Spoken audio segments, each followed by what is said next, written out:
जनकस्तथा तत्त्वोपदेशकर्तारं नत्वा भक्तिपुरस्सरम्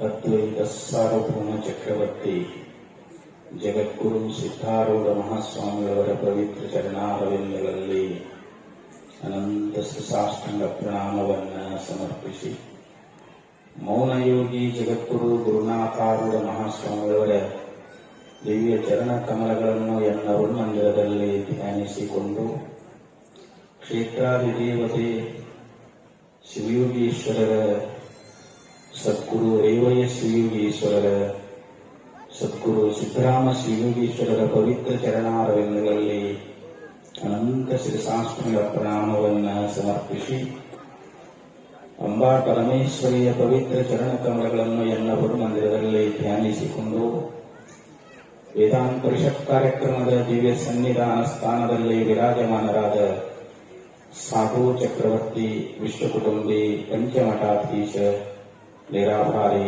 ಶಿವಾವತಾರಿ ಸ್ಥಿತಪ್ರಜ್ಞ ಜಗದ್ಗುರು ಡಾಕ್ಟರ್ ಅಪ್ಪಾಜಿಯವರ ಪವಿತ್ರ ಚರಣಾರವಿಂದಗಳಲ್ಲಿ ಅನಂತ ಕೋಟಿ ಶ್ರೀಸಾಷ್ಟಾಂಗ ಪ್ರಣಾಮವನ್ನು ಸಮರ್ಪಿಸಿ,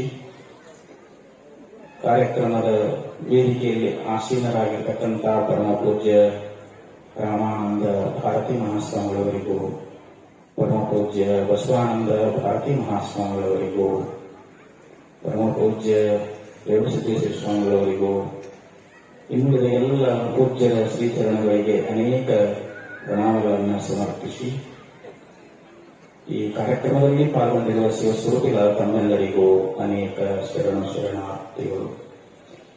ಇಲ್ಲಿ ಪರ್ಯಂತರವಾಗಿ ಪೂಜ್ಯರು ಕೇನೋಪನಿಷತ್ತಿನ ಒಂದು ಮಂತ್ರವನ್ನ ಆಧಾರವಾಗಿಟ್ಟುಕೊಂಡು ಬಹು ಸುಂದರವಾಗಿ ತಮ್ಮ ಉಪದೇಶಾಮೃತವನ್ನು ನೀಡಿದರು. ಇಹ ಚೇದವೇದಿ ಅತ ಸತ್ಯಮಸ್ತಿ ನ ಚೇದಿ ಅವೇದಿ ಮಹತೀ ವಿನಷ್ಟಿ ಭೂತೇಷು ಭೂತೇಷು ವಿಚಿತ್ಯ ಧೀರ ಪ್ರೇತ್ಯಾಸ್ಮಲೋಕಾದಮೃತ ಭವಂತಿ. ಈ ಒಂದು ಮಂತ್ರವನ್ನು ಆಧಾರವಾಗಿಟ್ಟುಕೊಂಡು ಇಲ್ಲಿವರೆಗೆ ಬಹಳ ಸುಂದರವಾಗಿ ಹೇಳಿದ್ದಾರೆ. ಇಹ ಚೇತ್ ಅವೇದಿ, ಇಹ ಅವೇದಿ ಚೇತ್. ಇಹ ಅಂತಂದ್ರೆ ಈ ಮನುಷ್ಯ ಜನ್ಮದೊಳಗ, ಅವೇದಿ ಚೇತ್ ಪರಮಾತ್ಮ ತತ್ವವನ್ನು ನಾವು ಅರ್ಥಿದ್ದಾದರೆ, ನಮ್ಮ ನಿಜ ಸ್ವರೂಪದ ಜ್ಞಾನವನ್ನು ನಾವು ಮಾಡಿಕೊಂಡಿದ್ದಾದರೆ, ಸತ್ಯಮಸ್ತಿ ಅಂದರೆ ಯಥಾರ್ಥವಾದದು, ಇದು ಒಳ್ಳೆಯದು, ಮನುಷ್ಯ ಜನ್ಮದ ಸಾರ್ಥಕತೆಯಾದಂತೆ ಅಂತ. ನಮ್ಮ ನಿಜ ಸ್ವರೂಪವನ್ನು ಮರೆತಿದ್ದಕ್ಕನೇ ನಮಗೆ ಜನ್ಮಗಳು ಬರ್ತಾ ಇದ್ದಾವೆ. ನಮ್ಮ ನಿಜ ಸ್ವರೂಪದ ಜ್ಞಾನವನ್ನ ನಾವು ಮಾಡಿಕೊಳ್ಬೇಕು. ಯಯಾ ತದಕ್ಷರ ಮರಿಗಮ್ಯತೆ, ಯಾವುದರಿಂದ ಅಕ್ಷರ ತತ್ವ ಅಂದ್ರೆ ಆ ಪರಬ್ರಹ್ಮದ ಜ್ಞಾನ ಅನ್ನುವಂತಾದಾಗ್ತದೋ ಅದು ಅಧ್ಯಾತ್ಮವಿದ್ಯೆ, ಬ್ರಹ್ಮವಿದ್ಯೆ ಅಂತ ಹೇಳಿಸೋದು. ಯತ್ತದದ್ರೇಶ ಅಗ್ರಾಯಂ ಅಗೋತ್ರಂ ಅವರ್ಣಂ ಅಚಕ್ಷುಸೂತ್ರಂ ತದಪಾಣಿಪಾದಂ ನಿತ್ಯಂ ವಿಭುಂ ಸರ್ವಗತಂ ಸುಸೂಕ್ಷ್ಮಂ ಯದ್ಭೂತ ಯೋನಿಂ ಪರಿಪಶ್ಯಂತಿ ಧೀರಾಹ. ಹಾಗಾದ್ರೆ ಆ ಅಧ್ಯಾತ್ಮವಿದ್ಯೆ ಯಾವುದು ಅಂತಂದ್ರೆ ಯತದ್ ಅದೃಶ್ಯಂ, ಯಾವುದನ್ನ ಕಣ್ಣಿನಿಂದ ನೋಡ್ಲಿಕ್ಕಾಗೋದಿಲ್ಲ, ಅದೃಶ್ಯಂ ಅಗ್ರಾಹ್ಯಂ ಕೈಯಿಂದ ಹಿಡಿಲಿಕ್ಕಾಗೋದಿಲ್ಲ. ಅಲ್ಲಿ ಶ್ರುತಿ ಬೋಧನೆ ಮಾಡ್ಕೊಂತ ಬಂತು. ಅಂದ್ರೆ ಆತ್ಮವಸ್ತುವನ್ನ ನಾವು ಇಂದ್ರಿಯಗಳಿಂದ ಅರಿಲಿಕ್ಕಾಗೋದಿಲ್ಲ.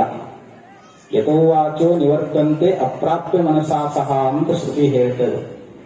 ಮನಸ್ಸು ವಾಣಿಗೂ ಅಗೋಚರವಾಗಿರತಕ್ಕಂಥ ಯಾವ ತತ್ವ ಅನ್ನುವಂತಹದ್ದ ಅದನ್ನ ನಾವು ಗುರುಗಳಿಂದ ಸರಿಯಾಗಿ ಅರ್ಥಕೊಳ್ಳಬೇಕು.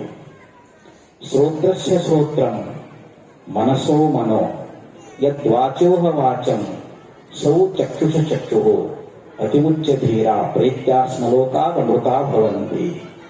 ಶ್ರುತಿ ಭಗವತೆ ಹೇಳಿ ಉಪದೇಶ ಮಾಡ್ತಾ ಇದ್ದಾಳೆ. ಯಾವುದು ಶ್ರೋತ್ರಕ್ಕೆ ಶ್ರೋತ್ರವಾಗಿದೆಯೋ, ಈಗ ನಮ್ಮ ಕಿವಿ ಅದು, ಕಿವಿಯಿಂದ ನಾವು ಶಬ್ದವನ್ನ ಗ್ರಹಣ ಮಾಡ್ತಾ ಇದ್ದೀವಿ, ನಮ್ಗೆ ಶಬ್ದ ಜ್ಞಾನ ಆಗ್ತದೆ. ಆದರೆ ಈ ಶ್ರೋತ್ರ ಅನ್ನುವಂತಾದ ನಾನಂತ ತಿಳ್ಕೊಂಡಿವಿ, ಈ ಶ್ರೋತ್ರ ನಾವಲ್ಲ. ಈ ಶ್ರೋತ್ರಕ್ಕೆ ಯಾವುದು ಶ್ರೋತ್ರವಾಗಿದೆಯೋ, ಶ್ರೋತ್ರದಲ್ಲಿದ್ದುಕೊಂಡು ಯಾವುದು ಶಬ್ದವನ್ನ ಗ್ರಹಣ ಮಾಡ್ತಾ ಇದೆಯೋ ಅದು ಆತ್ಮ. ನೇತ್ರದಲ್ಲಿದ್ದುಕೊಂಡು ಯಾವುದು ರೂಪವನ್ನು ಗ್ರಹಣ ಮಾಡ್ತದೋ ಅದು ಆತ್ಮ. ಅಂದ್ರೆ ನೇತ್ರಕ್ಕೆ ನೇತ್ರವಾಗಿರ್ತಕ್ಕಂಥ. ಅದಕ್ಕೆ ಶ್ರೋತ್ರಸ್ಯ ಶ್ರೋತ್ರಂ ಮನಸ್ಸೋ ಮನೋ. ಈಗ ನಮ್ಮ ಮನಸ್ಸು ಅನೇಕ ಸಂಕಲ್ಪಗಳು ಮಾಡ್ತದೆ. ನಮ್ಮ ಮನಸ್ಸು ಸುಮ್ಮನೆ ಇರಂಗಿಲ್ಲ. ಪ್ರಪಂಚದ ಎಷ್ಟೋ ವಿಷಯಗಳನ್ನ ಚಿಂತನೆ ಮಾಡ್ತಾ ಇರ್ತದೆ. ಈ ಮನಸ್ಸು ಪರಮಾತ್ಮನನ್ನ ಅರಿಯಲಾರದು. ಆದ್ರೆ ಯಾವುದರಿಂದ ಮನಸ್ಸು ಅರಿಸಿಕೊಳ್ಳುತ್ತದೆ ಅದು ಆತ್ಮ. ಎನ್ನ ಮನಸಾನ ಮನುತೆ ಏನಾಹುರ್ ಮನೋಮತಂ ತದೇವ ಬ್ರಹ್ಮ ತ್ವಮಿದ್ದಿ ನೇದಂ ನಿದಂ ಉಪಾಸತೆ ಅಂತ ಶ್ರುತಿ ಹೇಳಿದಂತೆ ಮನಸ್ಸಿಗೆ ಮನಸ್ಸಾಗಿರ್ತಕ್ಕಂಥದ್ದು, ಶ್ರೋತ್ರಕ್ಕೆ ಶ್ರೋತ್ರವಾಗಿರ್ತಕ್ಕಂಥದ್ದು, ಪ್ರಾಣಕ್ಕೆ ಪ್ರಾಣವಾಗಿರ್ತಕ್ಕಂಥ ಯಾವ ಆತ್ಮತತ್ವವನ್ನ ಈ ಜನ್ಮದಲ್ಲಿ ನಾವು ಅರಿತುಕೊಂಡೀವಿ ಅಂತಂದ್ರೆ ನಮ್ಮ ಮನುಷ್ಯ ಜನ್ಮದ ಸಫಲತೆ ಎನ್ನುವಂತಾದಂತೆ. ಇಹ ನ ಅವೇದಿಚ್ಛೇತ್.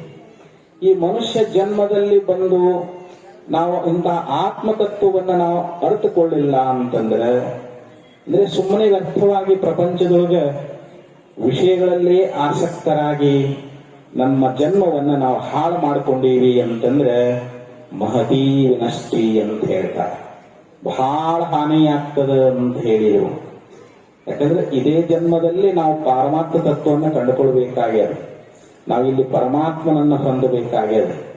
ಈ ಜನ್ಮ ಹೋಯಿತು ಅಂತಂದ್ರೆ ಮತ್ತೆ ನಮಗೆ ಮನುಷ್ಯ ಜನ್ಮ ಬರ್ತದ ಅಂತ ಗ್ಯಾರಂಟಿ ಇಲ್ಲ.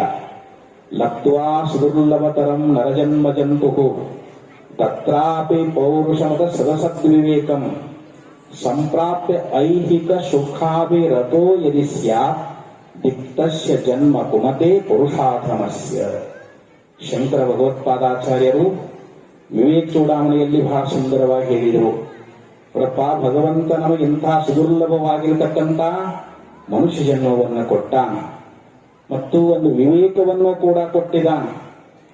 ಮತ್ತು ಇಂಥ ವಿವೇಕವನ್ನು ಪಡ್ಕೊಂಡು ಕೂಡ ನಾವು ಬರೇ ಪ್ರಪಂಚದ ವಿಷಯಗಳು ಅಂದ್ರೆ ಧನ ಆಗಲಿ, ಮಕ್ಕಳು, ಹೆಂಡತಿ, ಹೊರಗಿನ ಭೋಗ ಪದಾರ್ಥಗಳು ಇವೇ ಸುಖ, ಇವೇ ಸತ್ಯ ಅಂತ ಹೇಳಿ ಅವುಗಳನ್ನ ಭೋಗ ಮಾಡುವುದರಲ್ಲೇ ನಿನ್ನ ಆಯುಷ್ಯವನ್ನ ಕಳೆದಿ ಅಂತಂದ್ರೆ ಇಂಥ ನಿನ್ನ ಜನ್ಮಕ್ಕೆ ಧಿಕ್ಕಾರ ಧಿಕ್ಕಾರ ಅಂತೇಳಿ ಆಚಾರ್ಯರು ನಮಗೆ ಬೈದು ಹೇಳ್ತಾ ಇದ್ದಾರೆ.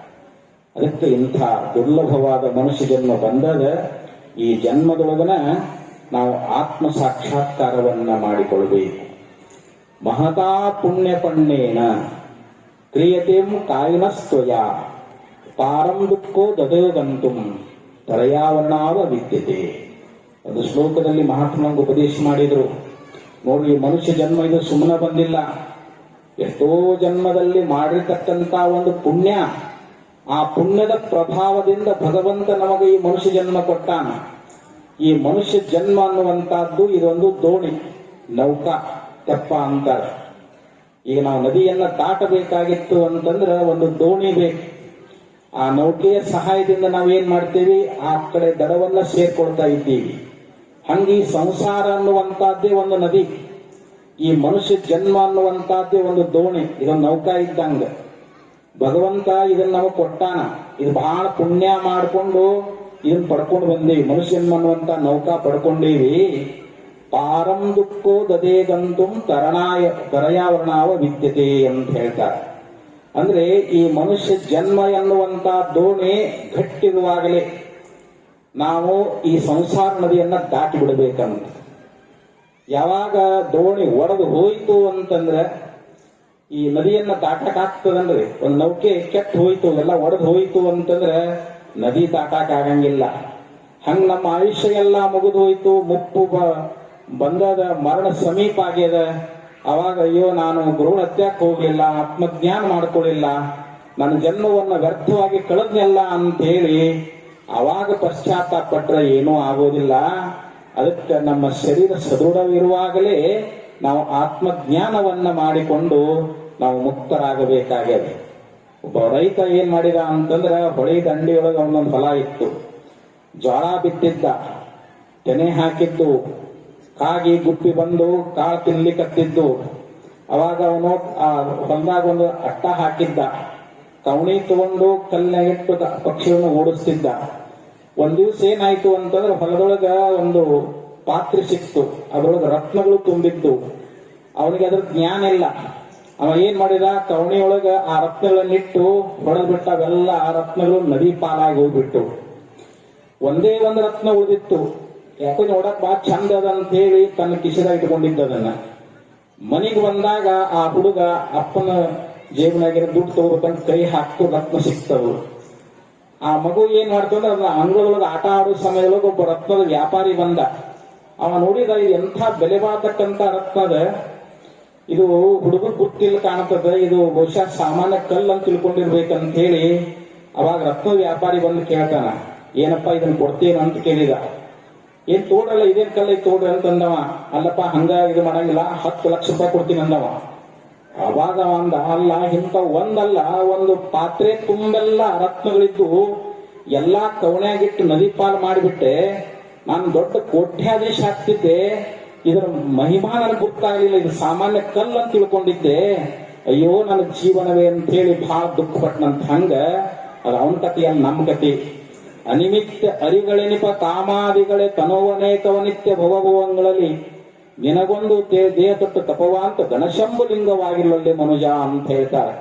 ನಾವು ಹಿಂದೆ ಇಂಥ ಎಷ್ಟೋ ಜನ್ಮಗಳು ಕಾಮಕ್ಕಾಗಿ, ಕ್ರೋಧಕ್ಕಾಗಿ, ಲೋಭಕ್ಕಾಗಿ, ಮೋಹಕ್ಕಾಗಿ ಎಷ್ಟೋ ಜನ್ಮ ಕಳೆದು ಬಂದಿದ್ದೀವಿ. ಈ ಒಂದು ಭಗವಂತ ನಮಗ ಮನುಷ್ಯ ಜನ್ಮ ಕೊಟ್ಟಾನ, ಈಗ ಅದರ ಮಹತ್ವವನ್ನು ಅರ್ಥಕೊಳ್ಬೇಕು. ಭಗವಂತ ಈ ಮನುಷ್ಯ ಜನ್ಮ ಯಾಕೆ ಕೊಟ್ಟಾನ ಅಂತಂದ್ರೆ ನಾವು ಗುರುವಿನ ಸೇವಾ ಮಾಡಿ ಗುರುವಿನಿಂದ ತತ್ವಜ್ಞಾನ ಮಾಡಿಕೊಂಡು ಮುಕ್ತರಾಗ್ಲಿ ಅಂತ ಕೊಟ್ಟಾನ. ಅದಕ್ಕೆ ಇದು ಒಂದು ಜನ್ಮ ಆದ್ರೂ ಕೂಡ ನಾವು ಆತ್ಮತತ್ವವನ್ನು ತಿಳ್ಕೊಳ್ಳಿಕ್ಕೆ ಪ್ರಯತ್ನ ಮಾಡ್ಬೇಕಂತಾರೆ. ಆ ಭಗವತ ತಿಳ್ಕೊಂಡು ನಾವು ಮುಕ್ತರಾಗ್ಲಿಕ್ಕೆ ಪ್ರಯತ್ನ ಮಾಡಿದೀವಿ ಅಂತಂದ್ರೆ ಅತಸತ್ಯಮಸ್ತಿ. ಅತಸತ್ಯಮಸ್ತಿ ಅಂದ್ರೆ ಇನ್ನು ನಾವು ಪರಮಾತ್ಮನನ್ನ ಹೊಂದಿದಂತೆ ಅಂತ ಆಚಾರ್ಯರ ಭಾಷ್ಯದಲ್ಲಿ ಬರೀತಾ ಇದ್ದಾರೆ. ಅಂದ್ರೆ ನಾವು ಅಧ್ಯಾತ್ಮ ಜ್ಞಾನವನ್ನ ಮಾಡಿಕೊಂಡು ಭಗವತ್ ಸಾಕ್ಷಾತ್ಕಾರ ಮಾಡಿಕೊಂಡು ನಾವು ಇಲ್ಲೇ ಮುಕ್ತರಾಗ್ಲಿಕ್ಕೆ ಪ್ರಯತ್ನವನ್ನ ಮಾಡಬೇಕು. ನಾವು ಒಂದು ವೇಳೆ ಇಂಥ ಮನುಷ್ಯ ಜನ್ಮ ಬಂದಾಗ ನಾವು ಗುರುಗಳಿಂದ ಅಂಥ ತತ್ವವನ್ನು ತಿಳ್ಕೊಳ್ಳಿಲ್ಲ ಅಂತಂದ್ರೆ ಮಹತೀ ವಿನಷ್ಟಿ, ಅಂದ್ರೆ ಬಹಳ ಹಾನಿ ಆಗ್ತದೆ. ಅಂದ್ರೆ ಜನ್ಮ ಮರಣ ರೂಪವಾಗಿರ್ತಕ್ಕಂಥ ಭವಚಕ್ರದಲ್ಲಿ ನಾವು ಮತ್ತೆ ಪುನಃ ತಿರುಗಬೇಕಾಗ್ತದೆ. ಅದಕ್ಕೆ ಈ ಜನ್ಮ ಸಂಸಾರ, ಇದೇ ಸಂಸಾರ ಬಂಧನ ಅಂತೇನದಲ್ಲ, ಹುಟ್ಟು ಸಾವುಗಳೇನಂತದವಲ್ಲ, ಈ ಭವಚಕ್ರದಿಂದ ನೀನು ಪಾರಾಗಬೇಕು ಅಂತಂದ್ರೆ ಅದು ಕೇವಲ ಇದು ಮನುಷ್ಯ ಜನ್ಮದಲ್ಲಿ ಸಾಧ್ಯ. ಅದಕ್ಕೆ ಮನುಷ್ಯಾಧಿಕಾರತ್ವ, ಮನುಷ್ಯ ಜನ್ಮದಲ್ಲಿಯೇ ಮಾತ್ರ ಈ ತತ್ವಜ್ಞಾನವನ್ನ ಮಾಡಿಕೊಳ್ಳಲಿಕ್ಕೆ ಅಧಿಕಾರ ಅನ್ನುವಂತಹದ್ದು ಅದ ಅಂತ ಹೇಳಿ ಯಾವ ವ್ಯಾಸ ಮಹರ್ಷಿಗಳು ಬ್ರಹ್ಮಸೂತ್ರದಲ್ಲಿ ಹೇಳ್ಕೊಂಡು ಬಂದಿದ್ದಾರ.